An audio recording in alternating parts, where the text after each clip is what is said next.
அண்மை செய்தி. தேனி மாவட்டம் சின்னமனூர் அருகே பட்டப்பகலில் பொதுமக்கள் கண்முன்னே விவசாயி வெட்டி படுகொலை செய்யப்பட்ட சம்பவம் அதிர்ச்சியை ஏற்படுத்தி இருக்கிறது. இந்த நிலையில் குமுளி தேனி தேசிய நெடுஞ்சாலையில் குற்றவாளிகளை உடனே கைது செய்ய கோரி உறவினர்கள் சாலை மறியலில் ஈடுபட்டுள்ளனர். இதுகுறித்த கூடுதல் தகவல்களை செய்தியாளர் ராதாகிருஷ்ணன் வழங்க கேட்கலாம். வணக்கம் ராதாகிருஷ்ணன், கூடுதல் தகவல்களை வழங்கலாம். நிச்சயமாக சுரேஷ். தேனி மாவட்டம் சின்னமனூர் அருகே பட்டப்பகலில் விவசாயி ஒருவர் பொதுமக்கள் கண் முன்னிலையில் வெட்டி படுகொலை செய்யப்பட்டுள்ள சம்பவம் பெரும் அதிர்ச்சியை ஏற்படுத்தியுள்ளது. தேனி மாவட்டம் சின்னமனூர் அருகே உள்ள சீலையம்பட்டியைச் சேர்ந்தவர் விவசாயி பால்பாண்டி. சுமார் 60 வயதான இவர் அப்பகுதியில் வயல்களை குத்தகைக்கு எடுத்து நெல் விவசாயம் செய்து வந்தார். தற்போது இவரது வயலில் அறுவடை செய்யப்பட்ட நெல்மணிகளை அப்பகுதியில் உள்ள களத்தில் உலர்த்தும் பணிகளை செய்து வந்துள்ளார். இன்று காலை அவர் நெல்மணிகளை அவரது களத்தில் உலர்த்தி கொண்டிருந்த போது இருசக்கர வாகனத்தில் ஹெல்மெட் அணிந்து வந்த 2 மர்ம நபர்கள் பால்பாண்டியை அடித்து கீழே தள்ளி அவரது கழுத்தில் குத்தியும் வயிற்று பகுதியில் சரமாரியாக வெட்டியும் படுகொலை செய்துவிட்டு அப்பகுதியை விட்டு தப்பிச் சென்றுள்ளனர். இந்த சம்பவத்தை பார்த்த பொதுமக்கள் அலறி அடித்து அப்பகுதியிலிருந்து ஓட்டம் பிடித்துள்ளனர்.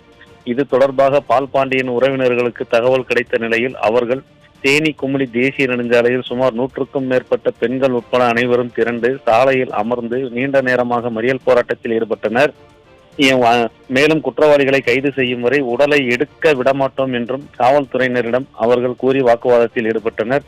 இதனைத் தொடர்ந்து காவல்துறையினர் நீண்ட நேரம் பேச்சுவார்த்தை நடத்தி குற்றவாளிகளை கைது செய்ய உரிய நடவடிக்கை எடுக்கப்படும் என்று உறுதியளித்ததைத் தொடர்ந்து தற்போது இந்த மறியல் போராட்டமானது விலக்கிக் கொள்ளப்பட்டுள்ள நிலையில் பால்பாண்டியின் உடல் தற்போது பிரேத பரிசோதனைக்காக தேனி அரசு மருத்துவக் கல்லூரி மருத்துவமனைக்கு அனுப்பி வைக்கப்பட்டுள்ளது. இருந்த போதும் அப்பகுதியில் தொடர் பதற்றம் நிலவி வருகிறது. குற்றவாளிகளை கைது செய்யும் வரை பால்பாண்டியின் உடலை பெறமாட்டோம் என்றும் அவரது உறவினர்கள் கூறி வருவதால் தற்போது இப்பகுதியில் பதற்றம் ஏற்பட்டுள்ளது. பட்டப்பகலில் பொதுமக்கள் முன்னிலையில் படுகொலை சம்பவம் நடைபெற்றுள்ளது இப்பகுதியில் மிகப்பெரிய அதிர்ச்சியை ஏற்படுத்தியுள்ளது.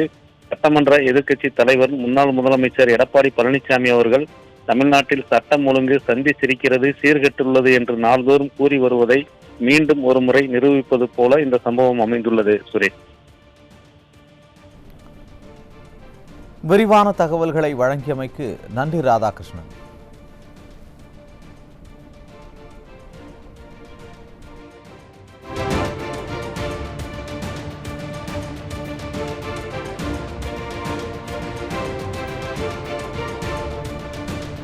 தேனி மாவட்டம் சின்னமனூர் அருகே பட்டப்பகலில் பொதுமக்கள் கண்முன்னே விவசாயி வெட்டி படுகொலை செய்யப்பட்ட சம்பவம் அதிர்ச்சியை ஏற்படுத்தி இருக்கிறது. இந்த நிலையில் குமுளி தேனி தேசிய நெடுஞ்சாலையில் குற்றவாளிகளை உடனே கைது செய்ய கோரி உறவினர்கள் சாலை மறியலில் ஈடுபட்டுள்ளனர். அது குறித்தான அண்மை செய்தியை பார்த்து வருகிறோம்.